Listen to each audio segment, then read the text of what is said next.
नमस्ते everyone, Monika astrology में आपका बहुत बहुत स्वागत है। आज हम बात करने जा रहे हैं तुला लग्न की और अगस्त महीने के राशिफल की। सबसे पहले शुरुआत करेंगे ग्रह गोचर के साथ। सूर्य जो है वो 17 अगस्त को सिंह राशि में प्रवेश करेंगे।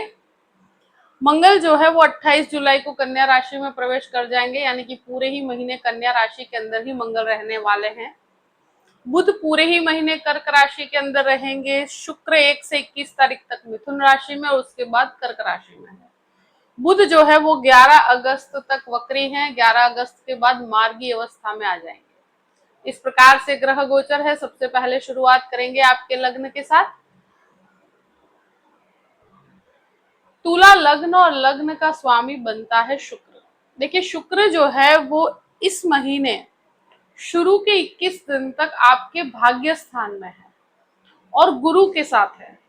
और ये जो लग्न लॉर्ड का त्रिकोण में होना, नवम भाव में होना, भाग्य के अंदर बढ़ोतरी करता है, वो भी जुपिटर के साथ यानी कि गुरु के साथ।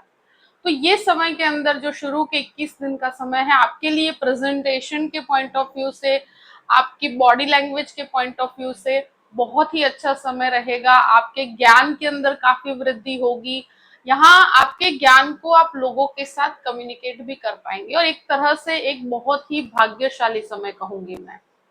21 तारीख के बाद शुक्र का भ्रमण होगा दशम भाव में। तो ये महीने में आप अपने करियर से संबंधित बहुत सारी संभावनाओं में आगे बढ़ पाएंगे। और अगर कहीं पर भी कहा जाए कि भाग्य की सपोर्ट की बात की जाए, तो शुरू के 21 दिन में शुक्र का जो त्रिकोण में होना आपके आत्मविश्वास में भी बढ़ोतरी करता है और आपके कार्य में आपको सफलता दिलवाता है। अब बात करते हैं द्वितीय भाव की। द्वितीय जो मंगल बनकर आपके 12th हाउस के अंदर है।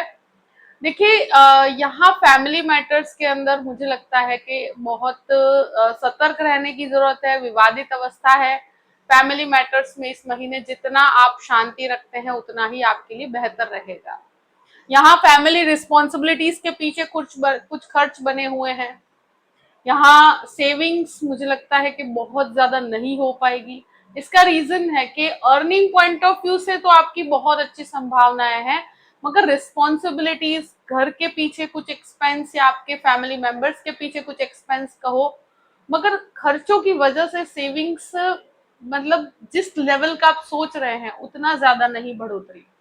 इस महीने खर्च भी ज्यादा बने रहेंगे क्योंकि रिस्पॉन्सिबिलिटीज ज्यादा है। इस तरह की परिस्थिति के अंदर मैं कहूंगी कि जो फैमिली का माहौल जो होता है उसमें आपको बहुत ज्यादा शांति बना के रखनी है। अगर रिएक्टिव होंगे तो आपके लिए नुकसानकारक रहेगा। तृतीय भाव की बात करते हैं। तृतीयेश गुरु बनकर भाग्य स्थान में है। देखिए, तृतीय भाव में सबसे बेहतर परिस्थिति ये कहूंगी कि गुरु का दृष्टि संबंध, शुक्र का दृष्टि संबंध शुरू के 21 दिन तक कंसिस्टेंट देखा जाए तो पूरे महीने के लिए गुरु का और मंगल का दृष्टि संबंध यहाँ पर चतुर्थ दृष्टि से, शनि का दृष्टि संबंध भी यहाँ पे जुड़ा हुआ है। तो तीसरा घर बहुत ज्यादा एक्टिवेटेड है, यानी कि ट्रैवलिंग, कम्युनिकेशन, लोगों से बातचीत करना, कोई इनिशिएटिव लेना, आगे बढ़कर जो कार्य करना चाहते हैं उसके लिए नई संभावनाएं ढूंढता है। ये आपके कार्यस्थल में आपकी सफलता के बहुत अच्छे योग बन रहे हैं। कोई स्थान परिवर्तन भी चाहते हैं या कोई डिपार्टमेंटल चेंज कहो या कोई नई चीजों को सीखने की प्रवृत्ति की तरफ जाते हैं, तो आपके लिए बहुत ही अच्छी संभावनाएं बनती है।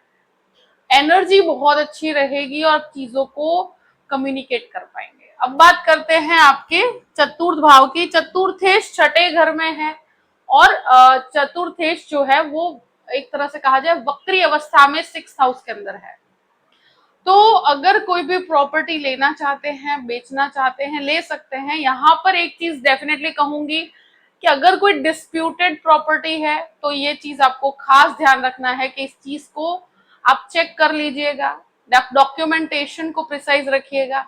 यहाँ कंस्ट्रक्शन अगर करवा रहे हैं तो उसके पीछे हो सकता है कुछ, आप कहीं पर आपका कंस्ट्रक्शन रुका हुआ है, उससे कनेक्टेड कोई बातचीत करते हैं, कोई विवाद चल रहा है, तो इन चीजों को रिजॉल्व करने में आपको थोड़े एफर्ट्स लगाने पड़ेंगे, मगर आपके कार्य बनने शुरू हो जाएंगे और प्रॉपर्टी के काम में आप आगे बढ़ सकते हैं। डॉक्यूमेंटेशन को थोड़ा सा चेक कीजिएगा, इस चीज का ध्यान रखना रहेगा। माता के स्वास्थ्य को लेकर थोड़ा सा ध्यान रखने की जरूरत रहेगी इस महीने। अब बात करते हैं पंचम भाव की। देखिए पंचमेश जो है वो छठे घर में है, पंचम भाव में राहु बैठे हैं, तो जो भी मेडिसिन और आईटी क्षेत्र से हैं और लॉ से कनेक्टेड है उन लोगों के लिए बहुत अच्छा है। स्टूडेंट स्पेशली जो पढ़ाई कर रहे हैं उन स्टूडेंट्स की बात कर रही हूँ। गुरु का भी दृष्टि संबंध यहाँ पर आपको सफलता देता है। कॉम्पिटिटिव एग्जाम्स के अंदर भी बहुत अच्छा परफॉर्म कर पाएंगे आप। यहाँ है कि कोई यहाँ आपके एफर्ट्स पे बहुत चीजें कहते हैं ना कि रिस्पॉन्सिबिलिटी ले सकती है। इसका कारण है कि आप जितना एफर्ट लगाएंगे उस हिसाब से आपको यहाँ सफलता मिलेगी, क्योंकि शनि जो है पंचमेश है और पंचमेश शनि होते हुए छठे घर में है, तो एफर्ट्स को बढ़ाने पर आपको रिजल्ट्स देते हैं। राहु यहाँ पर है तो भटकाव से दूर रहना है।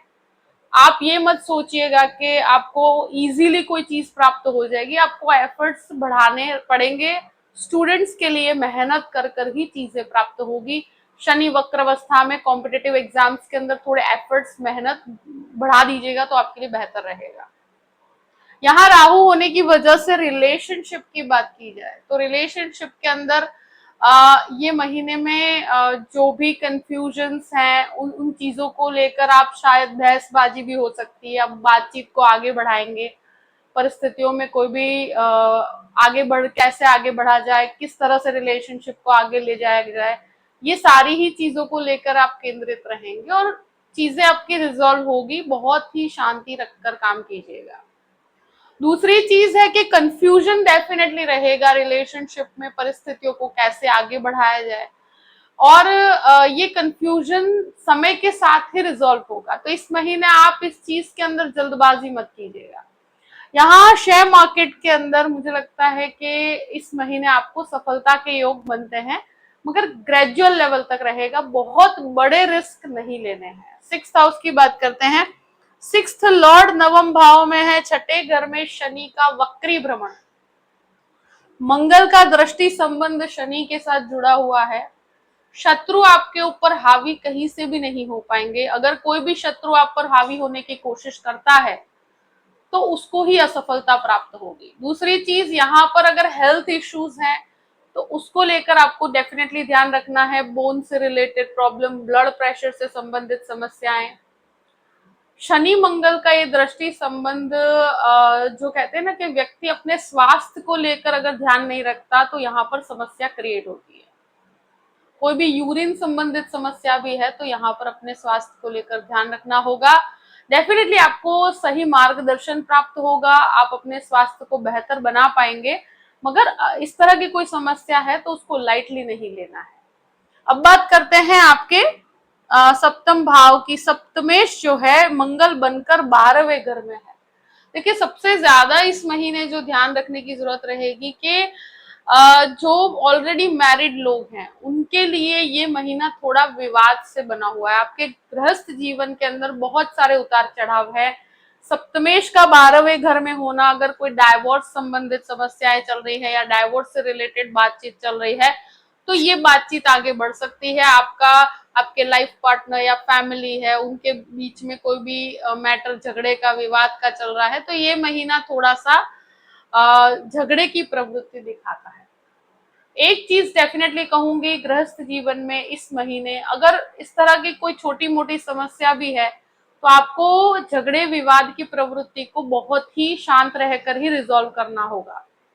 यहाँ आप अगर शांति से रिजॉल्व करेंगे तो बेहतर रहेगा, क्योंकि शनि मंगल का जब दृष्टि संबंध होता है तो बहुत शॉर्ट टेम्पर्ड बना देता है और बहुत ही कम समय में बहुत बड़ा विवाद क्रिएट करने की एक क्षमता रखता है। मैं डरा नहीं रही हूँ, मगर इस चीज का ध्यान रखिएगा, क्योंकि जो व्यक्ति का नेचुरल नेचर नहीं होता ये, मगर वो 10 मिनट या 15 मिनट के लिए बहुत वाइल्ड नेचर हो जाता है, तो ये इस तरह की टेंडेंसी देता है मंगल 12वें घर में होने पर या शनि मंगल के दृष्टि संबंध पे होने पर। तो आप अपने स्वभाव पे शांति रखिएगा, क्योंकि ये जो भी होगा वो फैमिली मैटर्स को लेकर रहेगा। इस महीने हो सके तो बहुत बड़ी पार्टनरशिप करते हैं तो सोच समझ के कीजिएगा, मेरे हिसाब से तो नहीं करना चाहिए। अब बात करते हैं आपके अष्टम भाव की।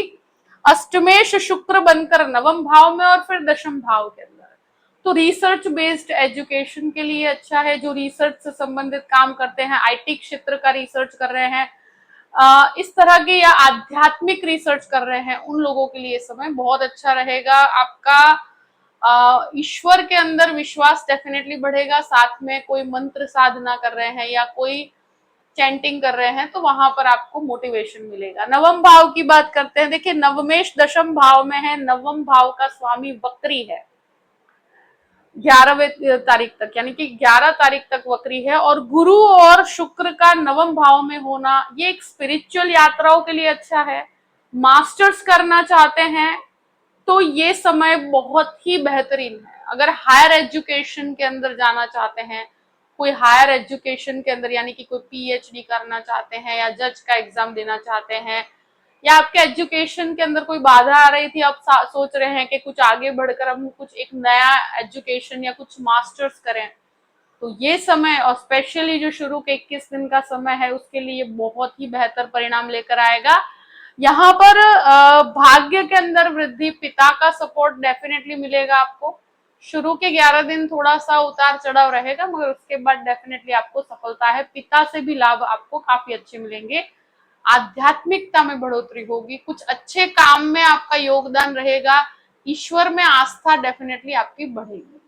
अब बात करते हैं दशम भाव की। दशम भाव में शुक्र 21 तारीख के बाद है, बुध यहाँ पर 11 तारीख तक वक्री है और सूर्य यहाँ पर रहेंगे 17 तारीख तक। ये सारा ही कॉम्बिनेशन 10th हाउस में चल रहा है। 11 तारीख तक बुध का वक्री भ्रमण होना डेफिनेटली करियर में आपको नई संभावनाएं तो मिलेगी। यहाँ एक चीज है कि थोड़ा कंफ्यूजन रहेगा, आपको टेक्निकली थोड़ा अपने आप पर काम करने की जरूरत रहेगी। शायद कुछ चीजें आपको नहीं आती है तो सीखने की जरूरत रहेगी, तो शांत रहकर चीजों को सीख लीजिएगा। कोई टेक्निकल मिस्टेक्स अगर होती है तो उसको सही करने की कोशिश कीजिए। हर चीज को 2 से 3 बार चेक कीजिए। सुपीरियर्स के साथ 11 तारीख तक किसी भी प्रकार का विवाद में नहीं पड़ना है।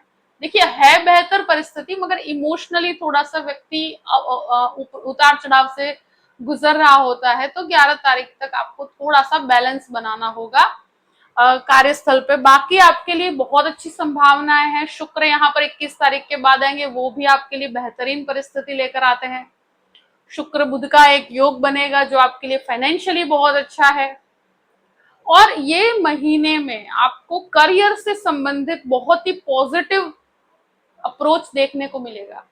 जो भी काम करेंगे उसमें आपको सफलता प्राप्त होगी। देखिए, आपकी दशा अंतर दशा कौन सी चल रही है ये भी इंपॉर्टेंट है बर्थ चार्ट में, मगर एक मोटे रूप से देखा जाए तो एक बहुत ही बेहतर परिस्थिति है। 11th हाउस की बात करते हैं। 11th हाउस में सूर्य और केतु यहाँ पर बने हुए हैं। अब सूर्य यहाँ पर केतु के साथ और सूर्य का 5वें घर के साथ भी संबंध है, तो बच्चों से थोड़ा सा हो सकता है कि ईगो क्लैश हो जाए छोटी मोटी चीजों पे। यहाँ पर एक चीज डेफिनेटली है कि पब्लिक लेवल पे कोई काम कर रहे हैं तो आपके लिए बहुत अच्छा है। सूर्य का यहाँ होना और यहाँ ब्रदर सिस्टर रिलेशनशिप, बड़े भाई बहनों के साथ अगर कोई विवाद है तो वहां पर एक मानसिक दूरी आ सकती है। मगर यहाँ पब्लिकली आप अगर कहीं पे भी बोल रहे हैं या पब्लिकली आपको कोई सपोर्ट चाहिए तो आपको यहाँ पर प्राप्त होगा। कॉन्टैक्ट से आपको काफी अच्छे लाभ होंगे। 12th हाउस की बात करते हैं। 12th लॉर्ड दशम भाव में मंगल यहाँ पर स्थित है, जो मंगल आपका सप्तमेश होकर है, तो विदेश संबंधित लाभ बने हुए हैं। कोर्ट कचहरी के मैटर के अंदर आपको सफलता मिलेगी। कोर्ट कचहरी के पीछे कुछ खर्च हो सकता है। ये डेफिनेटली कहूंगी कि यहाँ 11 तारीख तक थोड़ा सा अपनी वाणी पे संयम रखिएगा, तो कोर्ट कचहरी के मैटर में आप आगे बहुत अच्छा सफलता प्राप्त कर पाएंगे। मगर वाणी पे बहुत संयम रखना होगा, स्पेशली जब तक बुध वक्री है।